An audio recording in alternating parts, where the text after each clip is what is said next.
Magandang araw sa lahat. Shout out nga pala sa lahat ng mga fans dyan ni Skastakli, So ito, gagawan ko ng video reaction itong kanta ni Skastakli kasi daming nag-react kasi na sobrang lupit yung kanta. Alam kong late na ako sa paggawa ng reaction na to kasi hindi ko naman kasi hindi ako updated kay Skastakli. At hindi ko kasi napakinggan lahat yung mga kanta niya, pero naririnig ko yung mga kanta niya sa mga kakilala ko ay napakaganda yung mga kanta niya, pero hindi talaga ako yung top fan niya, no. Pero nung nakita ko itong bagong kanta niya ngayon na sobrang lupit, daming nag-react, grabe, no. Napakaganda yung pagkagawa ng kanta niya. At dito himay-himayin natin, guys, kasi napakasimple lang yung pinapanood ko yung buong video niya sa kantang to. Ay napakasimple lang yung tugtog. Simula sa drum, sa guitar, sa keyboard at saka sa effects na ginamit nila, sa bass. Talagang napakasimple lang, at saka yung paggawa nila ng mga transition ay napakasimple lang, pero bakit sobrang lupit? Bakit napakaganda yung yung impact ng kanta ni Skastakli, no? So ito, panoorin natin, no? Sabayan niyo akong panoorin to. Alam kong marami nang nakapapanood ng kanta niya, pero alam ko sa mga top fan niya dyan, sa mga fans niya dyan, ay hindi magsasawang panoorin at pakinggan itong kanta niya kasi sobrang lupit talaga, sobrang ganda. So ayan na, ating panoorin.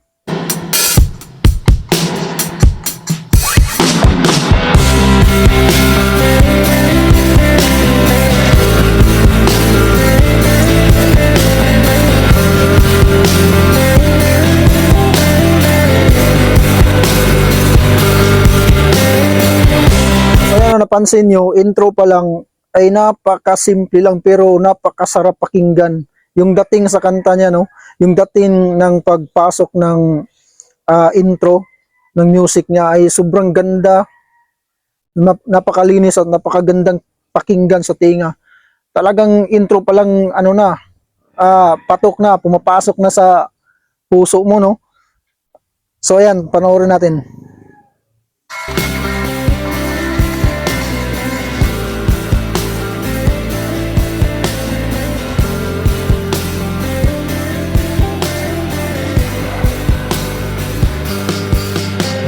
Talaga kung kinakaya na bumangon mag-isa sa kama, kahit ginawa ko ng grabe, guys. Alam natin may effects yung yung boses niya.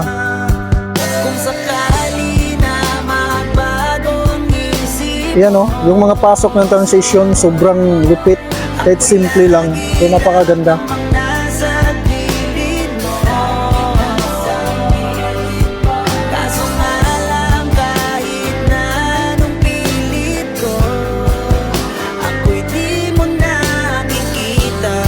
Talagang pumapasok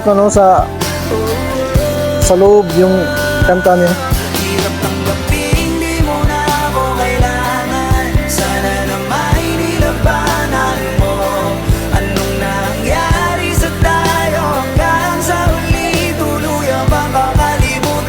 Guys, ayoko pang mawala ng pag-asa, mga mata mo'y masilayan ko. sobrang lupit talaga. Ang gawin kong pagkukunwari ay di na ba nakalimutan ka? Walang ibang mapagsabihan, balikat ko'y tinatabi. Paano ko tatanggapin ay kay hindi na babalik pag naaalala kita, luwa'y di maiba-hinga.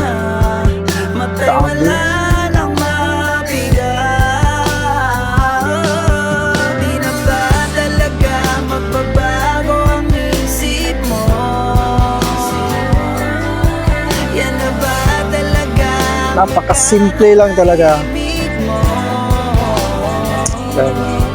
Kasi kahit na ano pang gawing pilit ko, ako'y di mo na makita.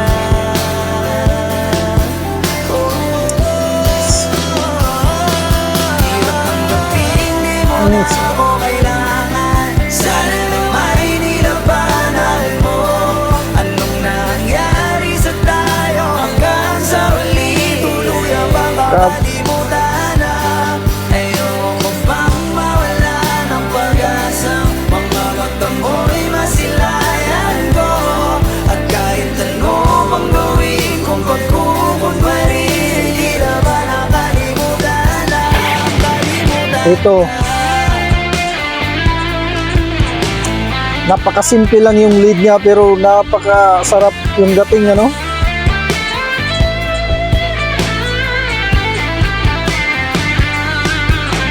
Siya pa gumawa.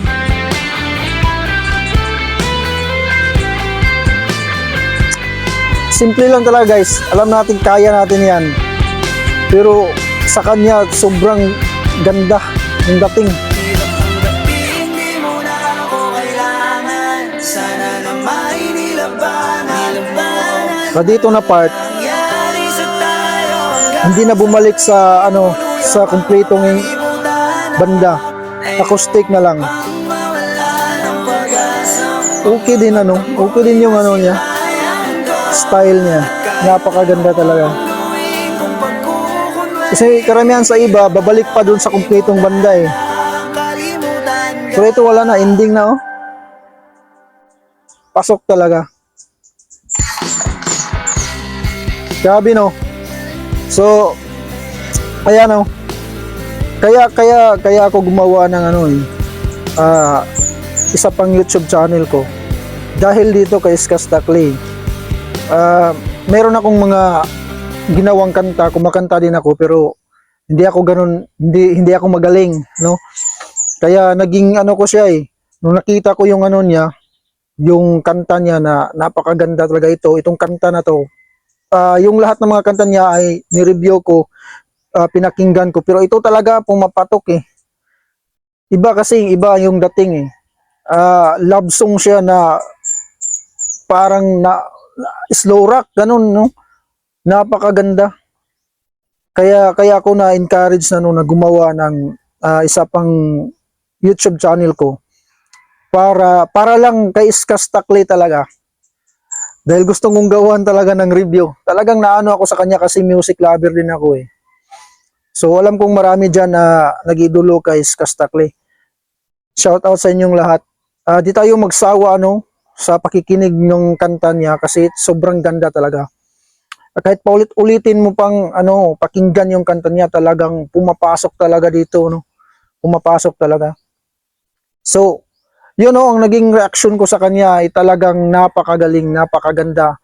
Overall yung music niya, yung tugtog niya sa instruments, talagang napakasimple lang talaga. Kahit sino kahit sino ang magsasabi, talagang napakasimple lang yung music niya, napakasimple lang yung mga tugtog, yung mga instruments niya, napakasimple lang talaga, pero grabe yung ano, yung kanta niya talaga napakaganda, grabe yung dating. So yun lang no, sana patuloy tayong susuporta kay Skasta Clay kasi alam kong marami pa talaga siyang gagawing mga pasabog no, sa mga paggawa niya ng kanta. So maraming nag-aabang pa rin sa susunod kung ano yung kaya pa niyang gawin sa paggawa ng kanta. So ako gumagawa rin din ako ng kanta guys. Sana suportahan niyo itong YouTube channel ko, itong bagong YouTube channel ko. Dito ko ilalapag yung mga gawa ko ng kanta. Hindi ako magaling gumawa ng kanta pero mahilig lang talaga ako sa kanta at gumagawa din ako ng sarili kong kanta. So wala akong mga gamit na kagaya ng iba dyan na napakaganda yung mga gamit para gumanda yung music. Sa akin acoustic lang meron ako. At so kung ano lang yung kaya kong gawin, yun lang ang ipopost ko dito. Sana suportahan nyo guys. So ayan lang.